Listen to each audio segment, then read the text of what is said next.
বলা হয়ে থাকে ভাগ্যবান সে যে জীবনে একবার হলেও কাশ্মীরে আসতে পেরেছে, কারণ কাশ্মীরকে জান্নাতে কাশ্মীর বলা হয়ে থাকে পৃথিবীর এক টুকরো স্বর্গ। এই কয়দিন ধরে আপনাদের সাথে পৃথিবীর এই স্বর্গে ঘুরে বেরিয়ে এটার ভালো মন্দ সব দিক তুলে ধরার চেষ্টা করেছি, তবে এই সময়টা যে এত তাড়াতাড়ি শেষ হয়ে যাবে তা কখনোই কল্পনা করিনি। আজকে আমাদের কাশ্মীরের শেষ দিন। আজকে আমরা কাশ্মীরের শ্রীনগরে সাইট সিইং করব। আমাদের কাশ্মীর ভ্রমণের অভিজ্ঞতা ভালোর পাশাপাশি কিছু তিক্ত অভিজ্ঞতাও যুক্ত হয় শেষের দিনে, তবে আমাদের সাথে যে এমনটা হবে আমরা সেটা কখনোই আশা করিনি, যার কারণে আমাদেরকে পুলিশের আশ্রয় নেওয়ার কথা চিন্তা করতে হয়। তো কি হয়েছিল আমাদের সাথে আর সেইটা থেকে আমরা কিভাবে নিজেদেরকে রক্ষা করলাম সবকিছু নিয়ে সাজিয়েছি আমাদের আজকের ভ্রমণ গল্প। সবাইকে স্বাগতম জানাচ্ছি আমাদের কাশ্মীর ভ্রমণ গল্পের শেষ পর্ব দেখার জন্য।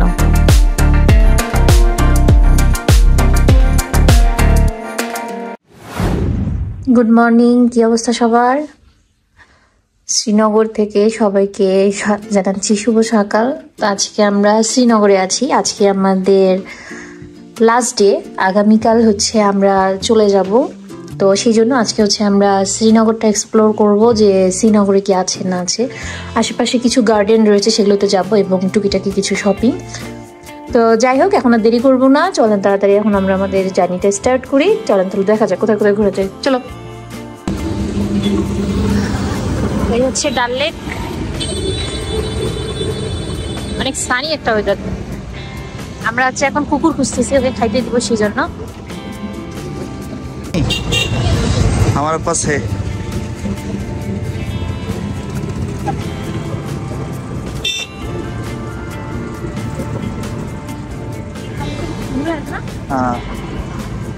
ডাস্টবিন পিছনে পিছনে।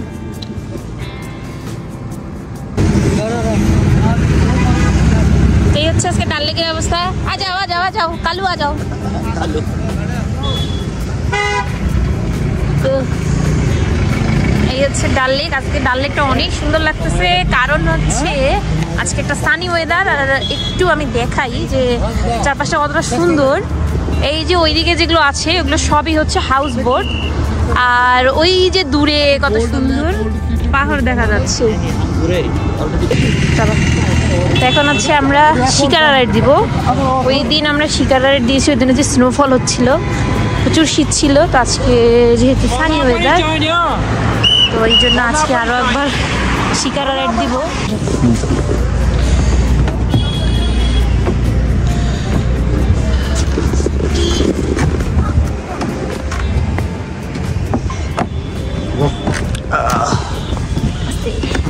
আমরা এই যে শিকারাটা নিলাম, 1 ঘন্টা ঘুরাবে আমাদেরকে, 500 টাকা। বলো কি? তাহলে এবার শুধু 2টা গার্ডেন ঘুরবো, তারপর মার্কেটে যাবো। তো এই যে ওই দিক থেকে পাহাড়টা এত সুন্দর লাগছে। সেদিন তো আমরা স্নোফলের দিন ঘুরেছি, তো ওই দিন দেখাই যাচ্ছে। তো আজকে কত সুন্দর দেখা যাচ্ছে, কত সুন্দর, এক এক সময় এক এক রকম সুন্দর। শ্রীনগর আসলে ডাল লেকে ঘুরতে কেউ ভুলবেন না, কারণ এটা অনেক সুন্দর একটা এক্সপিরিয়েন্স লাগতেছে। বলো, সুন্দর। আজকে অন্যরকম ফিলিংস না? সেদিন আমরা স্নোফলে ঘুরছি, সেদিন অন্যরকম লাগছে। আজকে ওয়েদার ক্লিয়ার। হ্যাঁ, আজকে বেশি ভালো লাগ।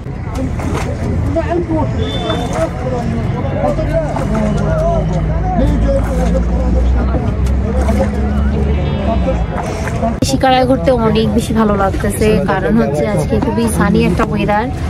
আর পিছনটা দেখাই, পিছনে বোঝা যাচ্ছে না, আমরা খালি চোখে যেসব সৌন্দর্যগুলো উপভোগ করতেছি আপনারা ক্যামেরায় ওইসব বুঝবেন না।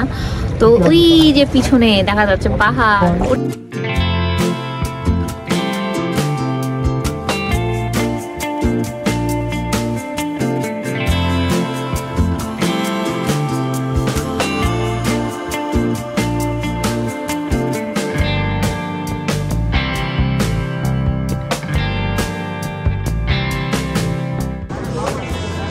এটা ডাল লেকের বাজার। সেদিন আমরা তো যেদিন তুষার পড়তেছিল ওই দিন এসেছিলাম। তো আজকে একদম সুন্দর একটা ক্লিয়ার ওয়েদার, দেখলে কিন্তু অনেক ভালো লাগছে। সবাই কত সুন্দর এখানে শিকারা করে ঘুরছে। ফ্লোটিং মার্কেট যেগুলো, সেগুলোতে কিন্তু প্রাইসগুলো একটু বেশিই নেয়। আর এখানে ওনাদের কমিশন থাকে বোটওয়ালাদের। তো এই জন্য এরা খুব মানে রিকোয়েস্ট করবে এখানে যাওয়ার জন্য। তো আমরা প্রথম দিন গিয়েছিলাম, তো অনেক ফ্যাক্টরি আমরা নিজেরা বানিয়েছি, অনেক দাম চায়, তো এই জন্য আমরা কিছু নিইনি সেখানে। এদিক দিয়ে ঘুরতে আসলে ভালোই লাগে, খুব সুন্দর লাগে এই জায়গাটায়, যে সবাই কত সুন্দর করে নৌকায় করে ঘুরতেছে। ফ্লোটিং রেস্টুরেন্ট, এখানে চাইলে চা কফি খাবার দাবার খাওয়া যাবে। অনিয়ন পাকোড়া খাবা? অনিয়ন পাকোড়া। তো এই তো আমাদের সকালের নাস্তা খাবার চলে আসছে, অনিয়ন পাকোড়া, এটা হচ্ছে ম্যাগি, আর এটা হচ্ছে এটা কি হয় ভাইয়া? চাটনি। পাপিনা হচ্ছে এই লোকটা সারাদিন খায়। পাকোড়াটা কিন্তু অনেক মজা, তাই না? সেদিন পাকোড়া অনেকগুলো দিছিল, এরকম ভিউর সাথে সাথে এরকম খাওয়া সত্যি অনেক মজাদার।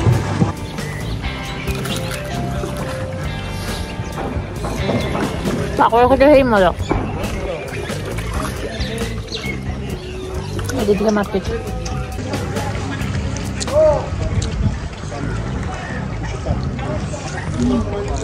শাড়িগুলো কি সুন্দর করে রাখছে, চাইলে এখান থেকে শপিং করতে পারেন, বাট প্রাইস অনেক বেশি চাই কিন্তু এনারা, সেদিকে একটু খেয়াল রাখবেন। আর যারা কম টাকা শপিং করতে চান তারা শহর থেকে করতে পারেন, এখান থেকে করতে গেলে একটু দাম বেশি পড়বে।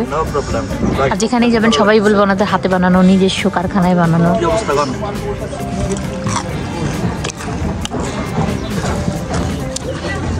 কাশ্মীরে যারা আসবেন শিকারা রাইড দিতে একদমই ভুলবেন না, কারণ এটা অন্যরকম একটা ফিলিংস, এরকম লেকের মাছ দিয়ে যাওয়া। এগুলো সেদিন পুরা সাদা হয়েছিল।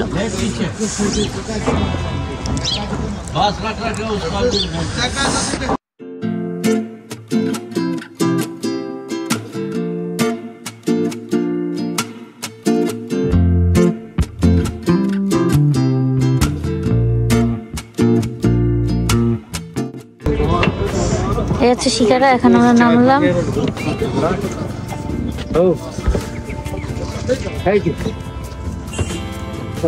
ডাল লেকের পাশ দিয়ে হাঁটতে হাঁটতে গেলে পানিপুরি পেয়ে গেলাম।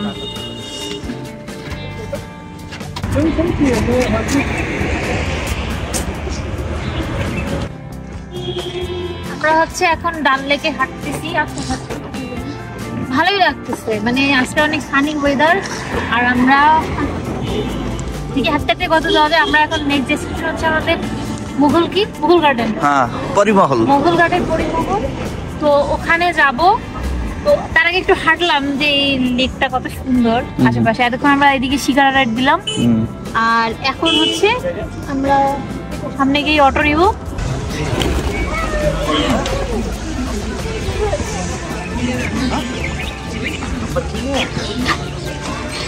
তো আমরা এখন চলে আসলাম মুঘল গার্ডেনে, মুঘল গার্ডেন চশমে শাহী।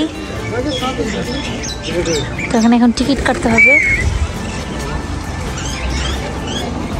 Ticket counter. টিকিটের প্রাইস হচ্ছে অনলি 24 রুপি, আর বাচ্চাদের জন্য 12 রুপি। এ হচ্ছে টিকিট, দুইজনের 48 রুপি। কত সুন্দর কবুতর, সুন্দর কবুতর গুলো খাচ্ছে। এগুলো কি জালালি কবুতর নাকি? নাম যাই না। ওয়াও, এখন মিক্সড ফ্রুট নিলাম, পাহাড়ে এসে খারাপ লাগতেছে একটু, জন্য হচ্ছে ফ্রুট নিলাম। এখন হচ্ছে ফ্রুট খাওয়াবে, নাও খাও। এটা নিলে হচ্ছে 150 রুপি, এতটুকু ফ্রুটের দাম। হ্যাঁ, এতটুকু টুরিস্ট স্পটের দাম বেশি নিবি।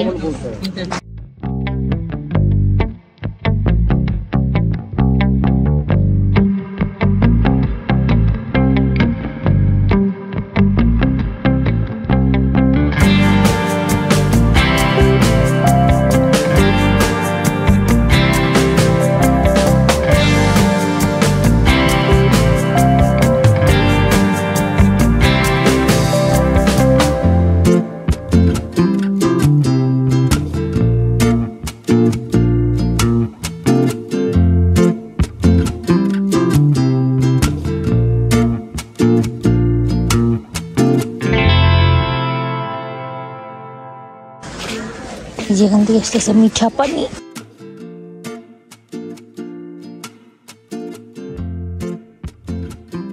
হচ্ছে পানি, পানি যা স্বাদটা একবারে অন্যরকম। এরকম পানি আমি আমার লাইফে কখনো খাইনি। এটা হচ্ছে আল্লাহর রহমতের পানি। এই পানি কোথা থেকে আসতেছে এটা আজ পর্যন্ত কেউই আবিষ্কার করতে পারেনি, যে পানিটা আসলে কোথা থেকে আসতেছে। পানি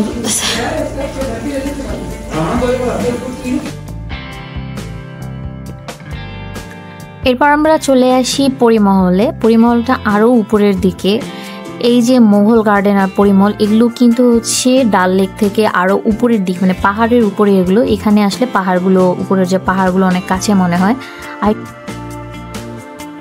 ওই হচ্ছে পরিমহল, এখান থেকে ডাল লেক দেখা যায়। ওই যে দেখা যাচ্ছে ওটা হচ্ছে ডাল লেক।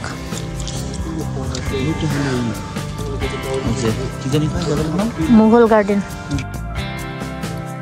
এখানে হচ্ছে কাশ্মীরের ট্রেডিশনাল ড্রেস পাওয়া যায়। যারা ট্রেডিশনাল ড্রেস পরে ফটোশ্যুট, ভিডিও শ্যুট করতে চায় এখান থেকে নিতে পারবে।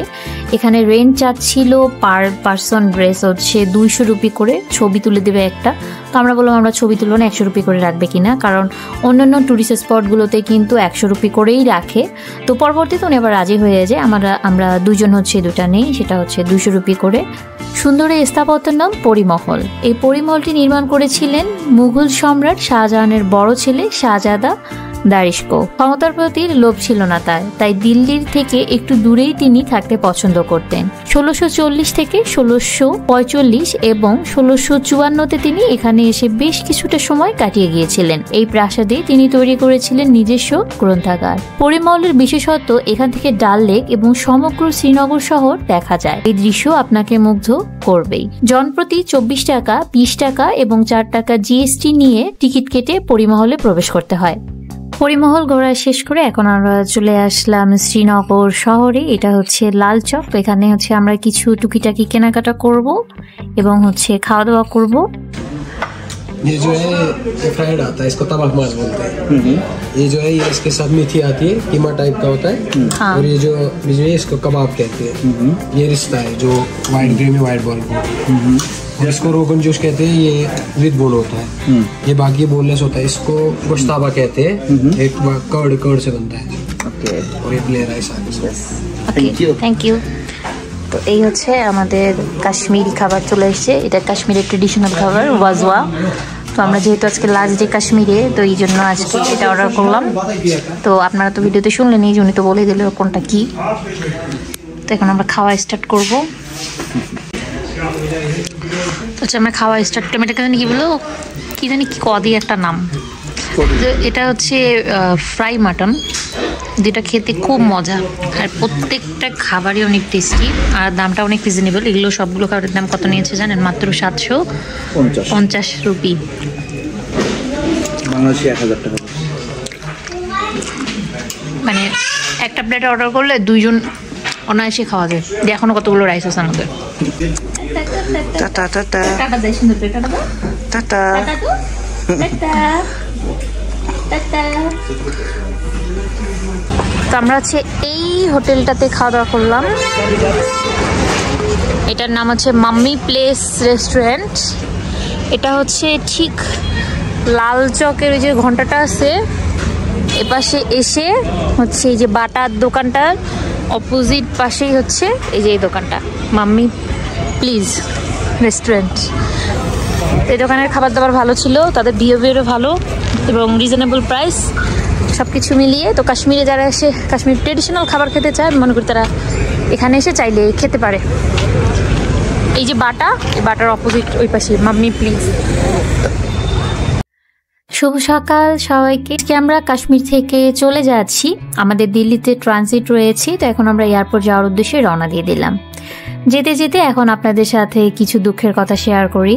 তো কাশ্মীর ঘুরতে এসে আমাদের সাথে যে এমনটা হবে, জানি না অন্য ট্যুরিস্টদের সাথেও এমনটা হয় কি না, এটা আসলে আমরা কল্পনাও করিনি। তো কি হয়েছিল আমাদের সাথে এবং কেনই বা আমাদেরকে পুলিশের আশ্রয় নেওয়ার কথা চিন্তা করতে হয়, তো এটাই জানাবো এখন। যখন গতকালকে শ্রীনগরের সাইট সিইং করছিলাম, এই সময় আমাদের কাছে একটা ফোন আসে। সেটা হচ্ছে গাড়ির যে মালিক, সে আমাদেরকে ফোন করে। আপনারা নিশ্চয়ই জানেন আমরা যে কাশ্মীরে এই কয়দিন ঘুরে বেড়ালাম, এর জন্য আমরা গাড়ি রিজার্ভ করেছিলাম। আমাদের পার ডে ছিল রেন্ট 2700 রুপি করে। তো এটা আমাদেরকে ঠিক করে দিয়েছিল। আমরা যে হাউস বোটে উঠেছিলাম সেটা যে ওনার ছিল, উনি আমাদেরকে এই গাড়িটা ঠিক করে দিয়েছিল। 2700 রুপি করে আমাদেরকে পার ডে দিতে হবে। যেদিন আমরা যাব না সেদিন আমাদেরকে কিছু দিতে হবে না। তো ঝামেলাটা কিভাবে হয়, আমরা যখন পেহেলগামে যাই, পেহেলগামের ভিডিও যারা দেখেছেন তারা জানেন যে পেহেলগামে গিয়ে আমরা হোটেল পাচ্ছিলাম না, এবং অনেক বেশি শীতের কারণে আমরা যে একটা হোটেল পাই সেটার মানে ফ্যাসিলিটি ভালো না হওয়ার কারণে আমরা ওই দিনই পেহেলগাম থেকে ব্যাক করি। তো ওই দিন যেহেতু আমরা পেহেলগাম থেকে ব্যাক করি, পরের দিন আমরা আর কোনো সাইট সিইংয়ে যাই না, মানে দূরে কোথাও যাই না, শ্রীনগরেই সাইট সিইং করি। তো তখন তো আমাদের আর গাড়ির প্রয়োজনীয়তা নেই, আমরা অটোতে করেই ঘুরতে পারতাম, যার জন্য আমরা সেদিন আর গাড়ি নিই না। তো আমাদের যেভাবে এগ্রিমেন্ট করা ছিল যে আমরা পার ডে 27 রুপি করে দিব, আমরা ওই দিনে 27 রুপি দিয়ে ড্রাইভারকে বিদায় দিয়ে দিই। তো গাড়ির যে মালিক সে আমাদেরকে গতকাল ফোন দিয়ে বলে তাকে নাকি আমাদের 4,500 রুপি দিতে হবে। কারণটা জানতে চাইলে সে আমাদেরকে বলে আমরা কেন পেহেলগামে গিয়ে সেদিন রাতটা থাকলাম না, এবং আজকে অর্থাৎ যেদিন আমরা শ্রীনগরের সাইট সিইং করলাম ওই দিন কেন আমরা গাড়ি নিলাম না। আমরা প্রথমে তার সাথে যথেষ্ট পরিমাণে ভদ্রভাবে ব্যবহার করে ভালোভাবে বোঝানোর চেষ্টা করেছি যে আমরা যেহেতু গাড়ি নিইনি তাহলে আমরা গাড়ির ভাড়া কেন দেবো। তার কথা, যেহেতু আমরা গাড়ি ঠিক করেছি পার ডে, তাকে আমাদের দিতেই হবে। আমরা কিন্তু কোনো ধরনের কোনো প্যাকেজ নিইনি। এটা আমাদের যে হাউসবোটের ওনার ছিল তিনি আমাদেরকে বলেছে আমরা যেদিন গাড়ি নিব শুধুমাত্র আমাদেরকে সেদিনই কিন্তু 27 রুপি দিতে হবে, যেদিন নিব না সেদিন আমাদেরকে দিতে হবে না। তো যেহেতু আমরা কোনো প্যাকেজ নিইনি, তো সেহেতু আমরা যেদিন শ্রীনগরে ঘুরলাম সেদিন আমরা গাড়ি নিই, তাহলে আমরা ওই দিনের টাকা কেন দিব? শুধুমাত্র তো ওই দিনের টাকা তা না, পেহেলগাম যাওয়াতে নাকি তার খরচ বেশি হয়ে গিয়েছে, এই জন্য তাকে নাকি আমাদের 4,500 রুপি দিতে হবে। তো আমরা যখন এই জিনিসটা নিয়ে আর্গিউ করতে থাকি তখন সে আমাদেরকে লাস্ট পর্যায়ে বলে যে অন্তত তাকে 3500 রুপি হলেও দিতে হবে, একদিনের কারেন্টটাকে আমাদের দিতেই হবে, কেন আমরা গাড়িটা নিলাম না। তো এই নিয়ে তার সাথে আমাদের অনেক তর্ক বিতর্ক হয়। তো একটা পর্যায়ে গিয়ে আমি বলি যে আমরা আপনাকে কোনো টাকাই দেব না। আমরা টাকা কেন দেব আপনাকে, মানে রুপি কেন দেব? আমরা যেহেতু গাড়িটা নেইনি পরের দিন, আমরা যেহেতু গাড়ির সার্ভিস নিলাম না, তাহলে আমরা কেন দেবো? আপনার সাথে তো আমাদের কোনো প্যাকেজ ছিল না, বা আমাদেরকে তো ওইভাবে করে বলেননি। আমাদের এই প্যাকেজই ছিল, আমাদের এরকম কন্ট্রাক্ট ছিল যে আমরা যেদিন গাড়ি নেব সেদিন আমরা গাড়ির পেমেন্ট করব, যেদিন আমরা গাড়ি নেইনি সেদিন কেন আমরা গাড়ির পেমেন্ট করব। তো এই নিয়ে অনেক ঝামেলা হয়। তারপরে আমরা যেটা করি, আমরা যে হোটেলে ছিলাম আবে হায়াত, সেই হোটেলের যে ম্যানেজার তার সাথে কথা বলি, তাকে ব্যাপারটা জানাই। তখন সেও বলে যে না, যেহেতু আপনারা গাড়ি নেননি আর আপনারা পেহেলগাম থেকে যদি চলে আসেন সেটা আপনাদের ইচ্ছা, আপনারা কেন ওইখানে থাকলেন না, তার জন্য কেন আপনাকে টাকা দিতে হবে। তো ঠিক আছে, ওনাকে বলেন এখানে সে যত টাকা নিয়েছে তারপর আমরা দেখতেছি, এইভাবে বলে। আর ওনাকে বলেন যে বেশি কিছু করলে আপনি ট্যুরিস্ট পুলিশে কমপ্লেন করবেন। তারপরে আমি তাদেরকে এইভাবেই বলি। তারপর সে আবার আমাদেরকে বারবার ফোন দিচ্ছিল। তো আমি ওনাদেরকে বলে আপনাদেরকে আমরা 1 টাকাও দিব না, যদি বেশি ঝামেলা করেন আমরা ট্যুরিস্ট পুলিশের সহায়তা নেব। তখন উনি আমাদের সাথে অনেক রাগারাগি করে, অনেক চিল্লাচিল্লি করে, মানে সে আমাদের কাছ থেকে রুপি আদায় করবে। ভাবছে যে আমরা অন্য দেশ থেকে আসছি, আমাদের কাছে যেভাবে করে পারবে তারা টাকাটা নিবে, আমরা হয়তো অন্য দেশ থেকে আসছি, ওই দেশে গিয়ে কিছু বলতেও পারবো না। তবে কাশ্মীরের একটা জিনিস, এখানকার লোকাল লোকজন কিন্তু খুবই ভালো, আর এখানে যে পুলিশ এরা কিন্তু খুবই ভালো। আর এখানে গিয়ে যদি আপনি কোনো জিনিসে কমপ্লেন করেন তারা অবশ্যই কিন্তু সেটার অ্যাকশন নেবে। তাই এরকম পরিস্থিতিতে বললে কখনোই হতাশ হবেন না। এখানকার লোকাল লোকজন কিন্তু অনেক ভালো, সবাই যে খারাপ তা কিন্তু না। তো সেই জন্য আমাদের যে হোটেলের ম্যানেজার ছিল সেও আমাদেরকে অনেক হেল্প করে। তারপর আমাদের যে ড্রাইভার ছিল যার সাথে আমরা কয়েকদিন ঘুরলাম তাকেও যখন বলি, সেও আমাদেরকে বলে যে যেহেতু আপনারা গাড়ি নেননি তাহলে কেন আপনারা রেন্টটা দিবেন, আপনারা 1 টাকাও দিবেন না। তারপর সে তার মালিককে অনেক বোঝানোর চেষ্টা করে, অনেক বোঝায়, কিন্তু ওই মালিকের মাথায় যে কি ঢুকেছে জানি না, সে মানে আমাদের কাছ থেকে টাকা নিবেই। সে তারপরে বলে অন্তত তাকে নাকি 25 রুপি হলেও দিতে হবে। যখন আমরা এয়ারপোর্টের উদ্দেশ্যে যাচ্ছিলাম তখনও ড্রাইভার তাকে ফোন দিয়ে বুঝিয়ে বলে যে আমরা তো ট্যুরিস্ট, এরকম করলে তো কোনো ট্যুরিস্ট আসতে চাবে না, তাদের একটা ব্যাকগ্রাউন্ড খারাপ হয়ে যাবে, যাতে সেই জিনিসটা না করে। সে ড্রাইভারের সাথে অনেক রাগারাগি। তারপর ড্রাইভার যখন আমাকে দেয় আমি তো বললাম যে না, আমি 1 টাকাও দিব না, যদি আপনি বেশি ঝামেলা করেন আমি এখনও কিন্তু ট্যুরিস্ট পুলিশকে জানাতে বাধ্য হবো। তারপর সে বলে পুলিশের ভয় দেখাচ্ছে না আমাকে। তো আমি তো বললাম আপনার যদি রুপি নেওয়ার দরকারি আপনি আসেন, এখানে এসে নিয়ে যান। তখন সে বলে না, সে নাকি শহরের বাইরে আছে। তো যাই হোক, এই পর্যায়ে আমাদের হোটেলের যে ম্যানেজার সে এবং আমাদের ড্রাইভার সে আমাদেরকে হেল্প করে এই ব্যাপারটাতে। আমাদের ড্রাইভার বলে যে আপনারা 1 টাকাও দিবেন না, আপনারা শুধুমাত্র আজকে গাড়ির যে ভাড়া শ্রীনগর থেকে ডাল লেক থেকে এয়ারপোর্ট পর্যন্ত 1000 রুপি রেন্ট ছিল ভাড়া, সেটা আমরা তাকে দেই। এবং সে বলে যে আপনারা চলে যান। ড্রাইভার আমাদেরকে বলে কোনো সমস্যা নেই, আমি ব্যাপারটা দেখবো। একটা ট্যুরিস্ট যখন বেড়াতে আসে তার সাথে এরকম করাটা আসলে কতটা প্রাসঙ্গিক। তো এই ছিল কাহিনী, যার জন্য আমাদেরকে আসলে পুলিশের আশ্রয় নেওয়ার কথা চিন্তা করতে হয়। তো এরপরেই তো আমরা ফ্লাইটে করে দিল্লিতে চলে আসি। দিল্লিতে আমাদের ট্রানজিট ছিল 24 ঘন্টার, পরের দিন হচ্ছে সকালবেলা আবার আমাদের ফ্লাইট ছিল। তো যেহেতু পরের দিন সকালে ফ্লাইট, তো আমাদেরকে তো এই একটা রাত কোথাও স্টে করতে হবে। তো এই জন্য আমরা দিল্লিতে হচ্ছে পুরানা দিল্লি যেটা বলে সেখানে একটা হোটেল নিয়ে নিয়েছি, কারণ পুরানা দিল্লি থেকে হচ্ছে এখানে জামা মসজিদ, যে মার্কেট সেটা একটু কাছে, তো যার কারণে এখানে নিয়েছিলাম আমরা। তো আমরা এখন হোটেলে চলে এসেছি। হোটেলটা ভিতরের দিকে হলো, মোটামুটি ভালোই ছিল। তো আমরা হোটেলে এসে ফ্রেশ হয়ে এখন চলে গেলাম খাওয়া দাওয়া করার জন্য। আমরা দুপুরে কোনো লাঞ্চ করিনি, এগুলো ঝামেলার জন্য খাওয়া দাওয়ার কথা ভুলেই গিয়েছিলাম। তো আমরা এখন চলে আসলাম এখানে খেতে। তো আমরা এখন খেতে চলে আসলাম। এটা হচ্ছে বাটার চিকেন। হোটেলটার নাম জানো কি? এই হোটেলটার নাম হচ্ছে আসলাম চিকেন। এই যে এটা এখানকার খুবই পপুলার একটা হোটেল, এটার অনেক রিভিউ দেখেছি আমরা। তো খেতে আসলাম, যেখানে অনেক খাবার আছে। তো আমরা বাটার চিকেন অর্ডার করেছি হাফ। তো হাফই দেখেন কতগুলো দিয়েছে, যেটা আমাদের দেশে ফুলও এতগুলো দেয় না, সেখানে এরা হাফই কতগুলো দিয়েছে। এটা ফুল চিকেনের দাম হচ্ছে 640 রুপি, বাট এখানে হাফের দাম পড়বে 320 করে। আর এর সাথে আমরা নিয়েছি হচ্ছে রুমালি রুটি, আর নিয়েছি হচ্ছে চিকেন বিরিয়ানি, ওটা এখনো দেয়নি। আর এই যে সালাদ দিয়ে গেছে। তো এখন খেয়ে বলছি যে কেমন না খাবারটা।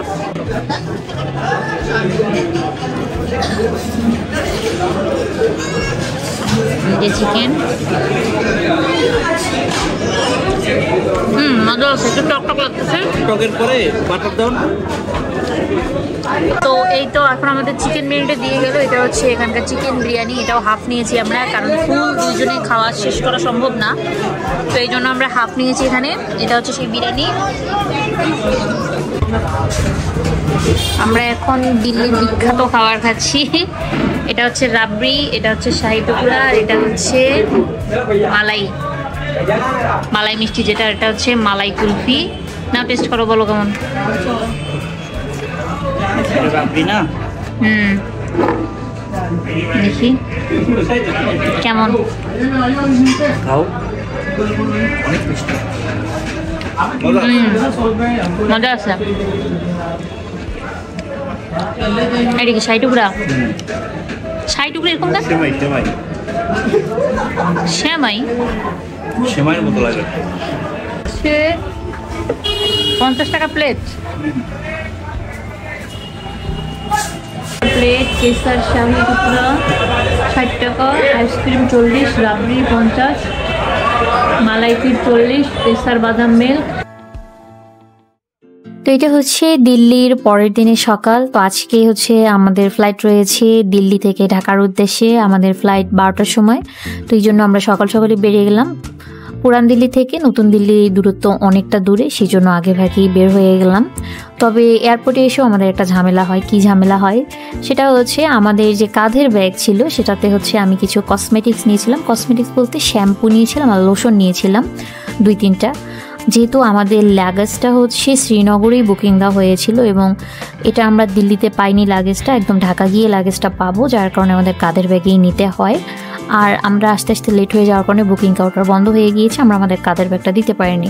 তবে খুব বেশি কিছু ছিল না, এই কয়টা জিনিসই ছিল। তবে কাস্টমসে আমাদের আটকিয়ে ফেলে এবং হচ্ছে সেগুলো নিয়ে রেখে দেয়, আমাদেরকে নিয়ে যেতে দেয় না। তো আপনাদেরকে রিকমেন্ড করব, আপনারা যদি কেউ কসমেটিক্স নিয়ে আসেন অবশ্যই লাগেজে নিয়ে সেটা হচ্ছে বুকিং কাউন্টারে জমা দিয়ে তারপর আসবেন। আর যদি দেওয়ার কোনো পসিবিলিটি না থাকে তাহলে হচ্ছে নিবেন না, কারণ আমাদের জিনিসপত্রগুলো সব কাস্টমসে নিয়ে রাখে। তো পরবর্তীতে অনেক রিকোয়েস্ট করলেও তারপরে আমরা যে এয়ারলাইন্সে এসেছি ইন্ডিগোতে, তারাও এয়ারলাইন্স গিয়েও কিন্তু অনেক রিকোয়েস্ট করে দেওয়ার জন্য। খুব বেশি কিছু যে ছিল তা না, শ্যাম্পু আর লোশন ছিল আর কি, তারপরেও আমাদেরকে নিয়ে আসতে দেয়নি। তো যাই হোক, যেহেতু নিয়েই রেখেছে আর কি করার, কাস্টমসে নিয়ে রাখলে তো আর কিছু করার থাকে না।